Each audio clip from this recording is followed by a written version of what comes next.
Alright, sinubukan natin drive tong Ninja Kawasaki 400 sa city driving. So, okay naman siya. Ngayon pauwi tayo. So, ayan, let's go!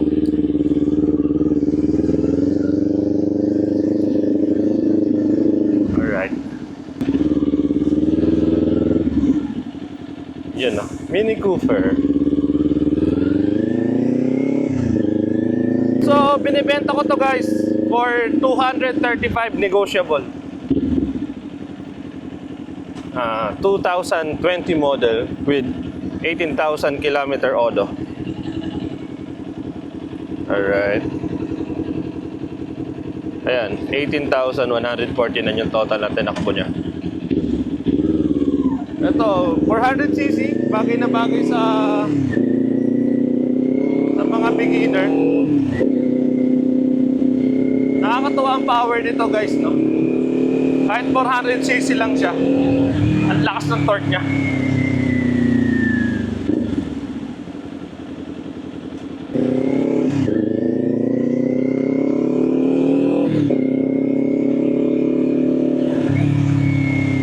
So PM lang sa may gusto, PM lang sa interesado.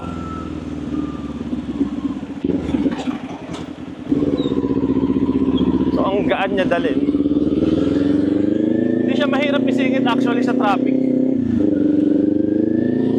Para ka lang naka Raider 150.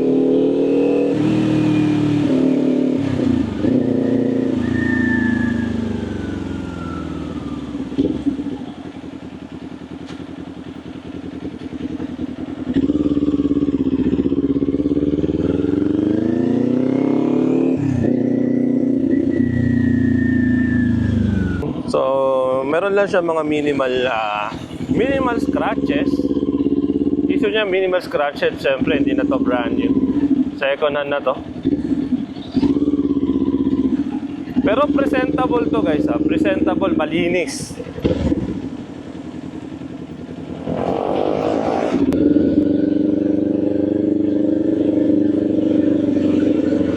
Ito traffic.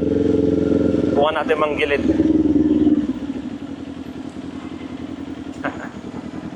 Ayan.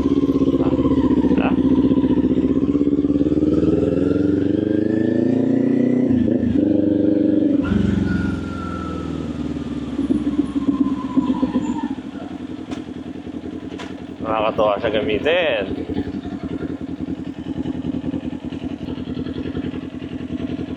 Shoutout to you, kuya. Isa sa napansin ko sa motor na to, tinginin ng tao, grabe. Ang lakas ng hatak niya sa tao, hindi ko alam kung bakit. Siguro na din sa forma niya, na sports bike nga.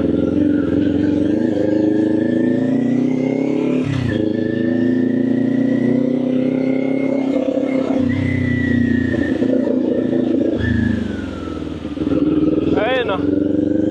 Binibenta ko nga pala to ng 2,000. Kaya ako to binibenta. Naghahanap tayo ng adventure bike.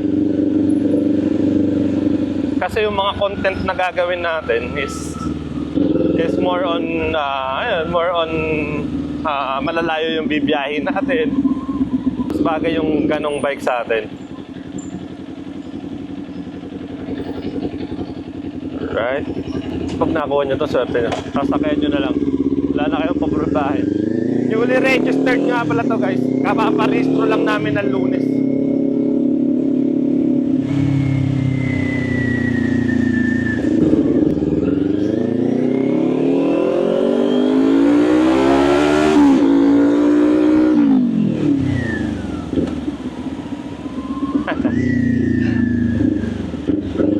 Ang lakas ng pipe. Naka SC Project Pipe nga pala to.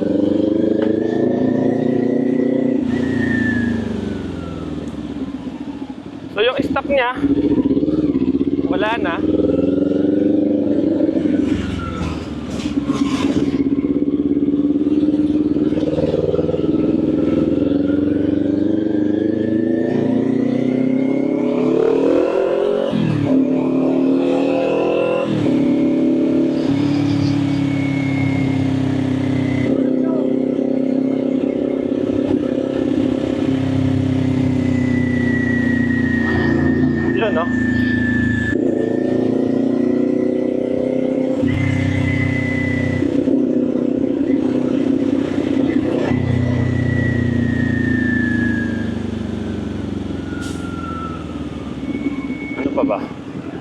pa ba ang tungkol sa bike na to? So, open deed of sale. Ready to change na sa pangalan nyo pag nabili nyo.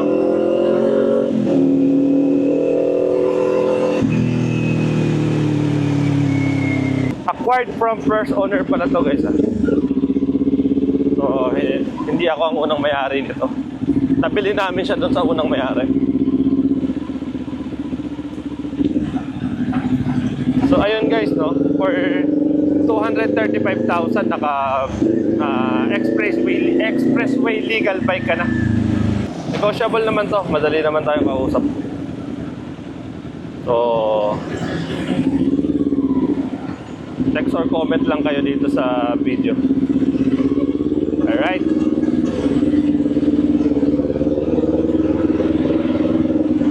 Ito na ang traffic ng C5. Okay. So time check, it's 7:24 PM. You know, naglambing si Mrs. no, nagpahatid sa atin sa BGC.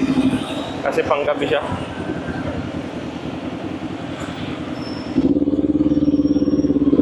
Hindi siya kagaya ng ibang sports bike no, na masyado kang nakayuko. Ito hindi, medyo upright position ka pa dito eh. Kaya hindi sasakit yung likod mo. Tamang position lang.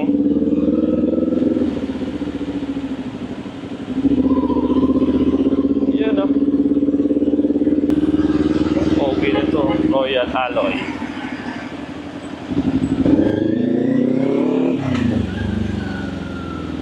As talaga nito umata. Nakakatuwa lang. Ginamit natin to kanina, papasok. So, nakatira ako sa Pasig lang, pero ang opisina ko sa Ortigas lang naman, kaya medyo malapit lang. Nakakatuwa kasi ang dali niyang i-maneuver, lalo na sa traffic. Hindi siya ganun kabigat eh. Compare sa ibang big bike.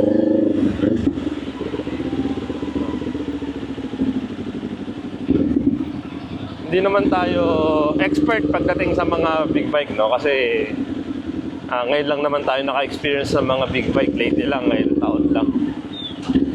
Yun lang, based on my experience lang, no?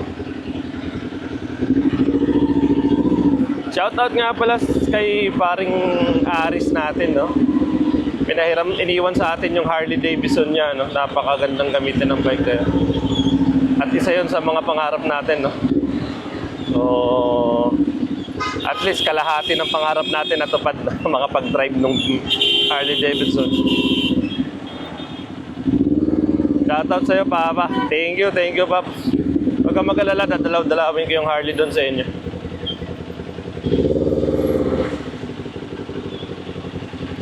Alright, eto na. Medyo traffic na to.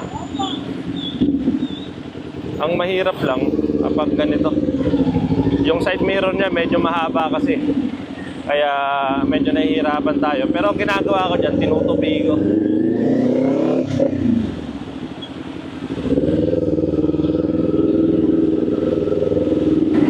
Nakakatawa lang pag may mga pag nakikita to ng mga bata, napapadaan ako. Lagi sumisigaw ng bomba, bomba. Ang lakas ng gas. So, makwento ko lang, no? Pinapuntan ko pala to kagabi.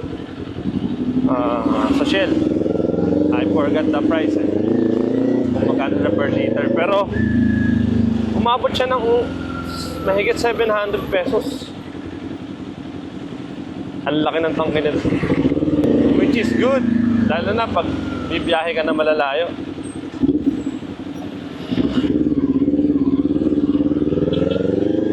Ayan, yung mga sitwasyon ganito, mahirap yan. Kasi ang lapad nga ng side mirror nito. Pero kung ganyan, yan.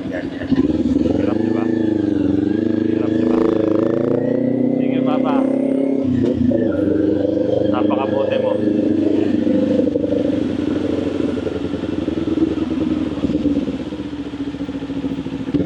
Shoutout nga pala kay Kuya Nong, no, sa ating brother-in-law na nagpairam sa atin ng Transalp. So, gumawa tayo ng content. Nilong ride natin. Pumunta tayo Tinggalan, Balikan. So, abangan nyo yun, guys. Ini-edit ko pa eh. Medyo busy pa sa work. Thank you, Kuya Nong. Alright, oh, traffic na. Thank you.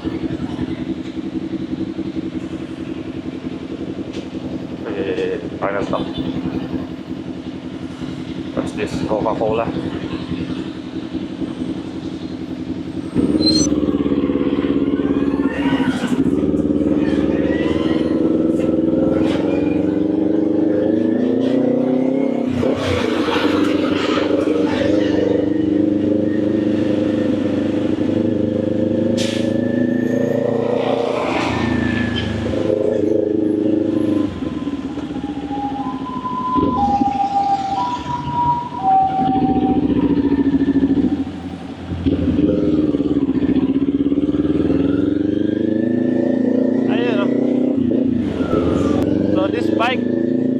Super agile, no?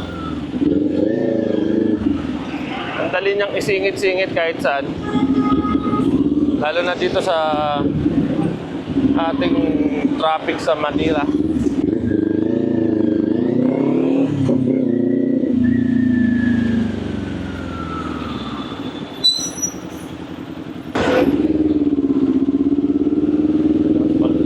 Gagawin niyo to, ingat-ingat tayo, guys.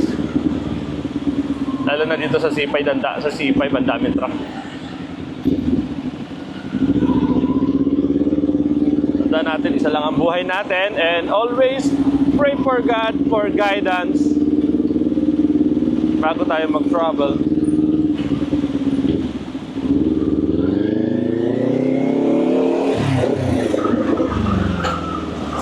Mag-ride tayo dito gamit tong motor na to. So, schedule natin yan. Medyo busy pa tayo eh. So, hanggat hindi ko ito nabebenta, agawa pa ako ng mga content dito. Yun ah. Ninja 400. Wow. Ganyan siya. Oo. Diba? Ang dali niya isingit. Para ka lang naka-Raider 150.